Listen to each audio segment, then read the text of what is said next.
Welcome, my friends, to the showdown between the Skaven, who shall be led by the dreaded Master Assassin. And today, guys, we face off against the Wood Elves, who shall be led by an Ancient Tree Man and the double Waystalker. So the Waystalkers are actually pretty good against Skaven. So number one, they're pretty efficient at actually sniping out the Skaven leadership. You guys take a look, they have pretty good range here. I think it's like 180 or 190. Yeah, 190 is pretty good. So if you're able to sit on top of Lord Skrulk or a Master Assassin or Deathmaster Snitch, for example, pretty much, most of those Skaven Lords are very lightly armored. These guys can get some serious value, but the real reason why you bring them in this matchup is actually to snipe Skaven artillery.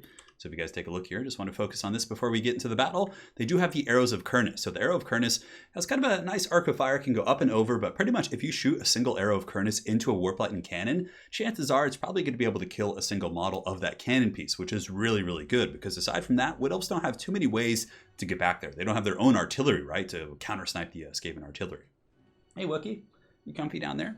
Wookie's shambling about a little bit, so he's just getting comfy and ready to watch this battle. Now, as far as my army goes, we are going to be going with the Master Assassin.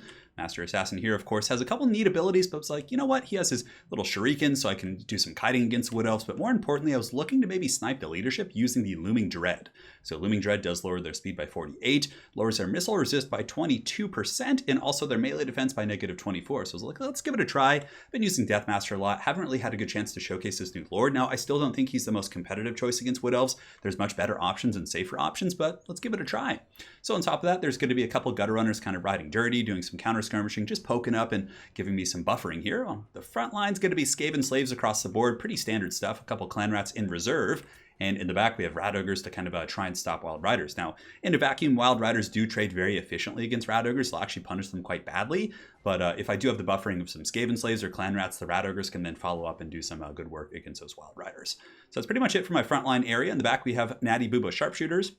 I'm going to be trying to snipe some trees here. We do have a Plague Priest as well, so just in case Arrow came in with like a very heavy Dryad Rush or something like that, I wanted to make sure that I did have something that could counter it. And a single Plague Priest on a Furnace with the summons can usually do very good against a Wood Elf Rush, so we do have that. In the back, we do have the Guando Rats, the Ixchas Triads, Regiment for now. I think they're going to be a staple in multiplayer. The Doppelgang ability is really good. And since Creative Assembly did change it, so you actually can't see which one's the fake one now, it actually can make a big difference. And I love the lightning pattern on their legs here. That's really cool looking. But taking some friendly fire here. So some of these poor rats, those arrows were certainly meant for the Ikid Zap Zap cannon, but some of them get through and take out 4 models. Pretty good stuff. That's pretty much it for my force, guys. I do have some Warp Grinders in the back as well for some snaring potential, and that's it. So for the forces of Arrow Classic, it looks like it's going to be a Deepwood Scout build, so he does in total have 4 of those. And they're good against Skaven. I mean, a lot of the high-value Skaven targets are lightly armored. You don't really need Way Watchers and kind of those elite archers. I think these guys will do the trick. A couple Eternal Guard as well. Hawkeyes of Jakira, so a single elite sniper to just put something in a trash can. 2 Waystalkers to snipe my artillery pieces. And in the back, he does have an Ancient Tree Man with a basic healing kit with Earthblood and Awakening of the Wood. That's what she said. That's pretty much it. So let's get this show on the road, guys, and see how this battle goes up here on the high ground. You can see First Blood has been drawn as the Wild Riders do crash down on these Skaven Slaves, immediately taking out a horde of models. Although we do a little bit of damage back. Look at those Skaven Slaves. It looks like they almost even got a Wild Rider there, so certainly not bad. Now on the far side, it looks like Aerocrastic does have some Wild Riders as well, who are looking to get their way in here and maybe start pressuring my back line a little bit, but I do have the Warp Grinders kind of lurking, so I should be relatively safe. Now my Warp Lightning Cannon doing some really good damage, able to almost get the Tree Man down to half health. Granted, the Tree Man can, of course, heal himself. Here we do have those Wild Riders coming in. They are able to juke my Rat Ogres, and unfortunately, they are going to be jumping in and probably getting on top of my Natty Boobo Sharpshooters. So really nice maneuvering there from Aerocrastic. Granted, I do have a trick up my sleeve here, so going to be using a Plague Monk summon. So we do summon some Clan Rats in the front here, and now the Plague Priest is going to be turning around using another summon, which kind of sucks to use it back to back. But nonetheless, we're going to get a summon here. We're going to intercept. You can see these guys are really just taking a peppering, and now we're pretty well buffered. So yeah, they'll get in there, they'll do a little bit of damage, but it's not going to be that bad. And the Wild Riders themselves are going to basically be deleted here as they're swarmed by all of these Skaven units.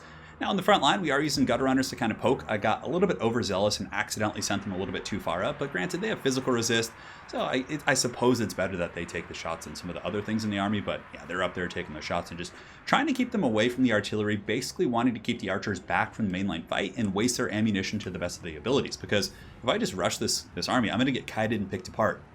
Basically, at this point, I just have to layer summons, just send those guys out there and make sure that the ammunition of the Wood Elves gets worn down perpetually over the course of this battle.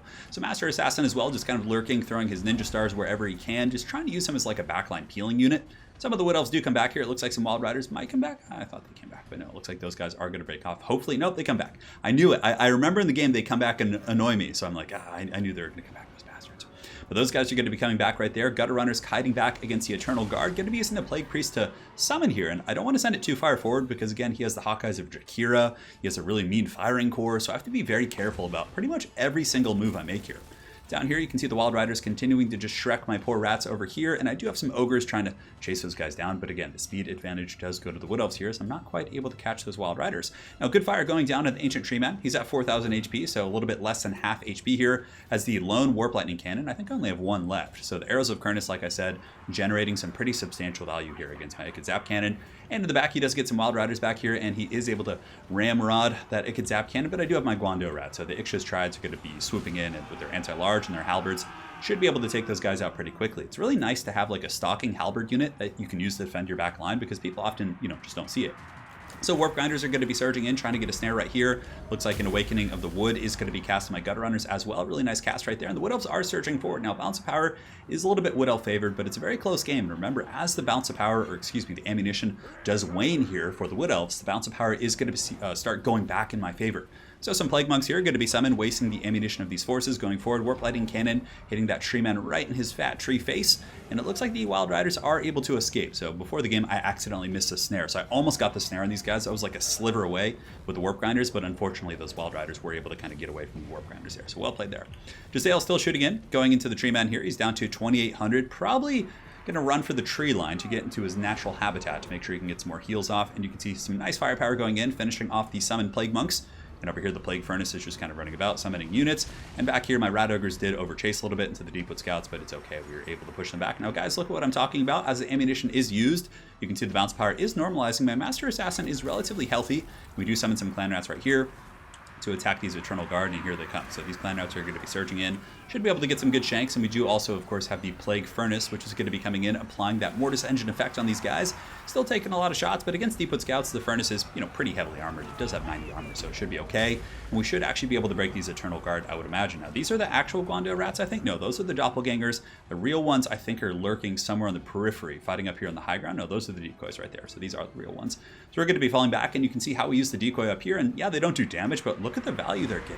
These rats are holding back a tide of Wood Elves that normally would be surging down the hill and just pushing into my back line, causing a lot of problems. So now we pull forward the Master Assassin, and he's throwing his Ninja Stars at the Ancient Tree Man, who is also afflicted by the Looming Dread. So he's going to be taking some additional damage. Jezzaels are shooting him. So this is the combo I wanted to experiment with.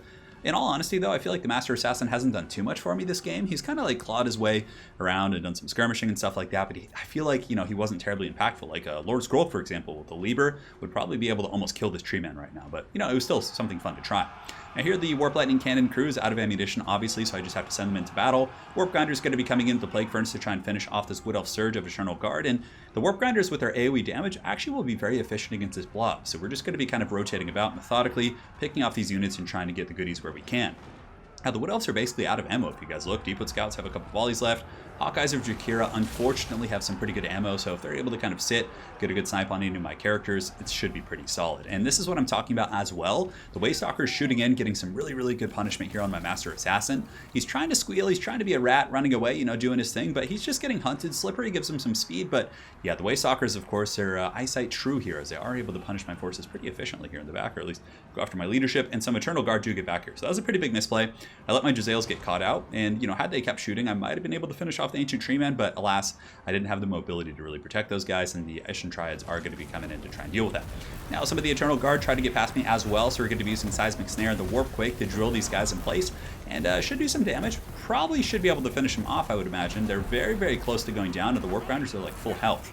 So now we're going to be doing a bit of a rush, summoning some Clan Rats on the low ground to screen out the Hawkeyes of Drakira while our Plague Furnace and Rat Ogres charge the high ground. Granted, the Ancient Tree Man is no slouch, and some of that focus fire coming in from the Deepwood Scouts is able to get some brutal damage here against the Plague Furnace, so we basically just have to fall back into the trees. So we are able to secure this position, but guys, for the first time in the game, we actually almost came back in the bounce power and were favored there, but now it's kind of like pretty heavily Wood Elf favored. Very, very back and forth game, as we do drop another summon of the Ixchis Triad. So these Triads are going to be scurrying up, engaging this main Wood Elf force, hopefully using some of the ammunition of those guys and buying me some time to clean things up on the low ground. So here, these Eternal Guard are broken off. My Plague Furnace just hiding in the trees. The double Waystalkers unfortunately have some really good ammo, and I have to say, I think the Waystalkers have been a huge MVP this game, just generating so much damage against my forces and basically just assassinating my Lord, who basically in retrospect did nothing this game now that I watch this replay back.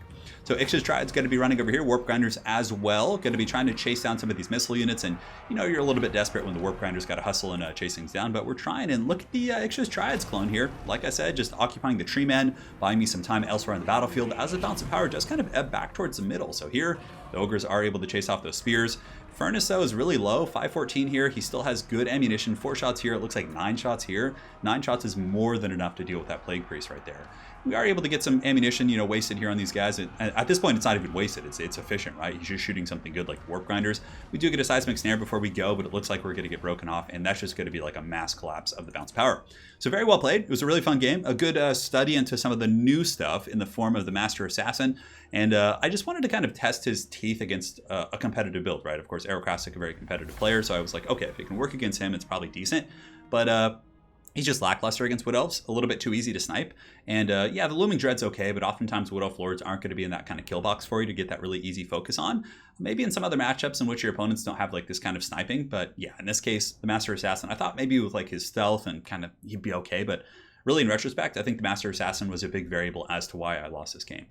He just didn't generate much. You know, he cost like 1,500. Had I been able to get like Scroll with Lebers and Rods of Corruption to help against things like, I think, you know, it would have been a much stronger build for sure. But yeah, it was still fun to try him out. Aside from that, I think the build was pretty good. Gutter Runners, you saw we were able to endure, waste the ammunition, and press back in the late game, but we just didn't have that heroic kind of leadership to push back with. And granted, Scroll could be sniped as well, but with Leber, at least you're going to be getting a couple charges off and really punishing something of value. So yeah, it was fun.